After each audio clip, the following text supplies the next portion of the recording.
Uno de los principales retos que enfrentamos en la industria es la correcta selección de dispositivos y elementos que formarán parte de un sistema eléctrico nuevo. Tengamos o no experiencia, ya que siempre este paso se convertirá en un nuevo reto para nosotros. Es por ello que en esta oportunidad hablaremos de los pasos necesarios para elegir correctamente un variador de frecuencia para un proyecto nuevo o que ya esté en marcha. Así que demos inicio a un nuevo aprendizaje.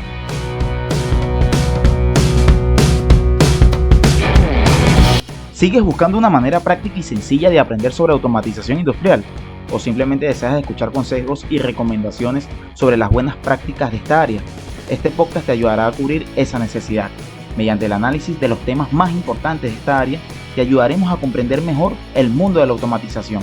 Y con resúmenes e invitados, reforzaremos todo lo aprendido para que así el mensaje sea mucho más limpio. Así que ponte cómodo, ajusta tus auriculares y comienza tu camino hacia el aprendizaje de la automatización de la mano de Your Automation. Compañeros, bienvenidos una vez más a nuestro podcast Your Automation, en donde aprendemos sobre automatización industrial, destacando los aspectos más importantes de la teoría y de la práctica orientado al mundo industrial. Como se destacó al inicio, hoy hablaremos sobre los pasos necesarios que nos van a asegurar la correcta selección de un variador de frecuencia. Y es que hoy estos dispositivos son altamente usados cada día en más industrias, no importando si la estructura de esta es pequeña, ya que en tiempos anteriores solo era común ver estos equipos en grandes empresas. Y esto nos obliga a capacitarnos mucho más rápido, ya que es un conocimiento adicional que las empresas están exigiendo. Entonces, entremos en materia. En episodios anteriores ya hemos hablado sobre los variadores de frecuencia y hemos destacado la importancia de los mismos, pero debemos tener siempre en mente que estos equipos son necesarios cuando la modificación de la velocidad de nuestro motor trifásico es necesaria y las características de la carga también lo acompañan. De esto hablamos mucho en nuestra capacitación sobre variadores de frecuencia, a la cual te invitamos. Entonces, ¿cuáles son los pasos para la correcta selección de estos equipos? Empecemos de manera inmediata. Número 1. Chequea la placa del motor trifásico. Del motor vamos a tomar los valores de potencia y corriente y trataremos que el voltaje a utilizar sea el que menos consumo tenga. Por ejemplo, todos sabemos que los motores presentan dos arreglos eléctricos, que son conexión estrella y conexión triángulo, o también conocido delta.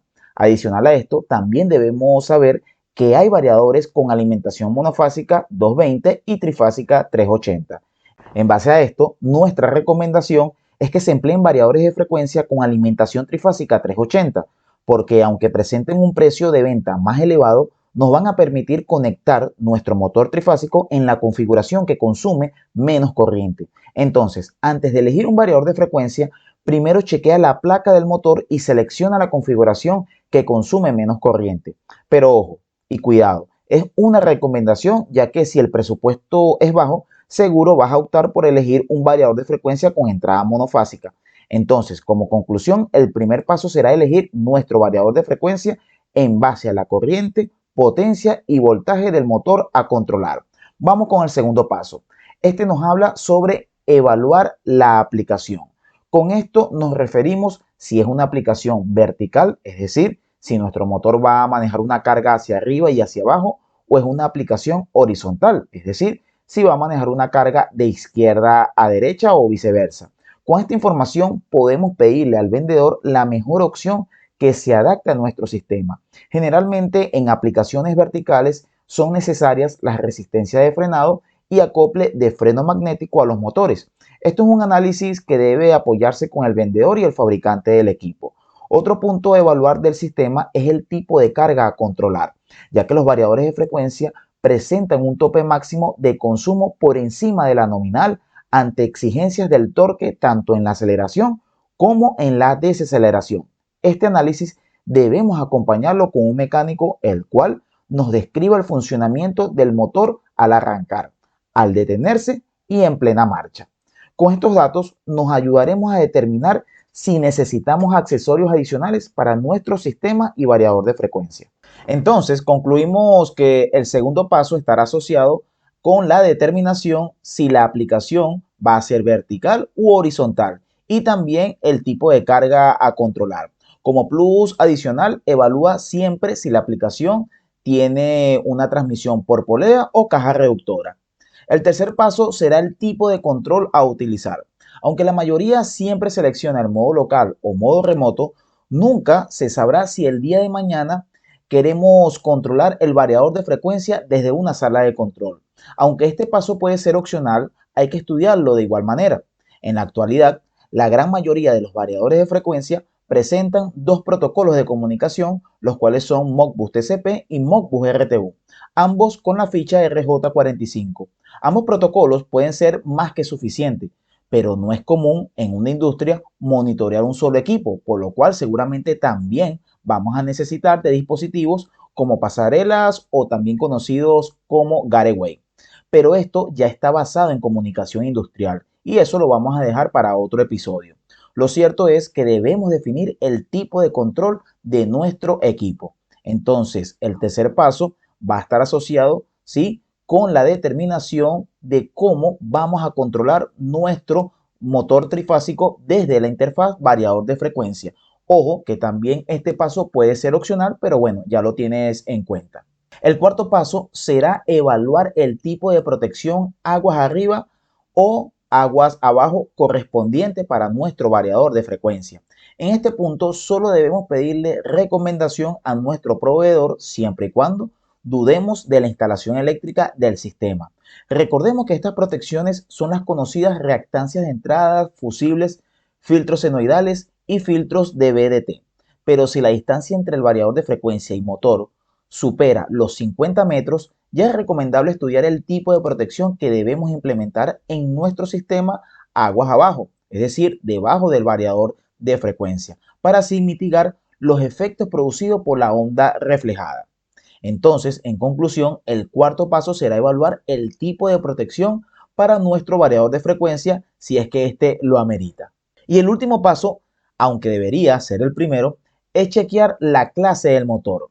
Y es que de acuerdo a las normas, esta nos indica que la clase mínima que debe presentar un motor trifásico que va a ser controlado por un variador de frecuencia tiene que ser igual a clase F, ya que debemos tener en cuenta que un motor puede sufrir daños en su esmalte del embobinado debido a la señal pulsante al cual este es expuesto a la hora de trabajar con un variador de frecuencia. Pero si el motor no cumple con dicha clase o no se tiene la placa del mismo, asegúrate de validar su estatus para así disponer de un repuesto del mismo si llegara a fallar con el tiempo. Recordemos que por norma se recomienda para los variadores de frecuencia trabajar con motores trifásicos inverter duty que sí están preparados para trabajar con esta interfaz.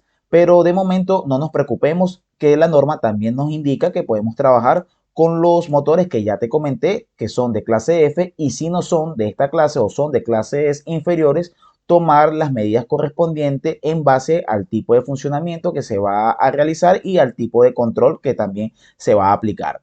Entonces, en base a estas recomendaciones, si eres nuevo en el área, quizás pienses que es complejo este proceso de selección. Si ese es el caso, puedes comenzar a familiarizarte con estos equipos, chequeando el funcionamiento de aquellos variadores de frecuencia que ya están instalados en la planta donde estás trabajando. Pero si aún no has empezado tu carrera laboral, no hay problema. Puedes comenzar a estudiar con nuestro contenido, ya que constantemente estamos publicando información práctica y útil para quienes se inician en el área de la automatización industrial. Recuerda que el fortalecimiento del conocimiento está basado en el estudio constante de estos sistemas, aplicando la autogestión y la ayuda con compañeros del área. Recordemos que como profesionales debemos manejar tanto la teoría como la práctica, no solo para resolver con facilidad fallas en la industria, sino para también enseñar a quienes están por comenzar en esta área y serán a futuro nuestros sustitutos. Recuerda seguirnos en todas nuestras redes sociales, compartir y darle like a nuestro contenido en YouTube. Y como siempre, nos veremos en una próxima oportunidad. Y recuerda siempre que en Your Automation la automatización la creas tú.